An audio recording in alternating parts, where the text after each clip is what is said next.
Today, I'm going to teach you how to use tags in Monday.com. Tags are a powerful way to categorize and organize your work items, making it super easy to filter through tasks and find exactly what you need in seconds. Also, if you're interested in business tools that could improve your workflow, I've dropped a few links in the description down below. Let's start by adding a tags column to your board. First, locate the plus icon to the right of your last column header and click on it. This opens up a menu with different column types you can add to your board. From the drop-down menu that appears, select Tags. Now, if you don't immediately see the Tags option in the initial list, don't worry. Just click on More Columns at the bottom of that menu. This expands your choices significantly. From there, use the search function to type in tags, and once it appears, go ahead and select it. This adds the Tags column to your board, and you're now ready to start creating and assigning tags to your items. Now that your Tags column is set up, let's create and assign some tags. Click on any cell within the new tags column for the item you want to tag.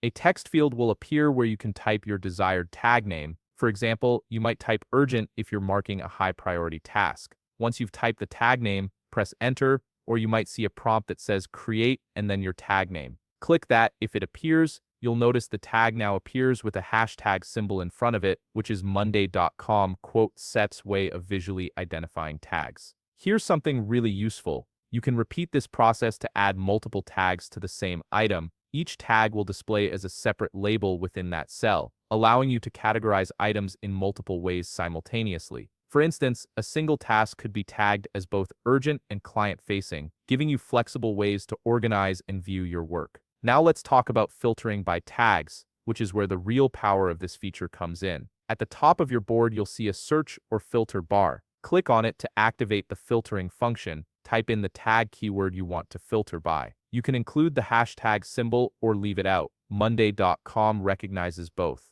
As you type, you'll see tag suggestions appear. Select the tag you want from those suggestions. The board will immediately update to show you only the items that have been tagged with that specific label. This makes it incredibly quick to focus on specific categories of work without scrolling through everything else on your board. And there you have it. You've just learned how to add tags, create custom labels, and filter your board using those tags in Monday.com. If you found this video helpful, please leave a like, subscribe, and see you in the next video.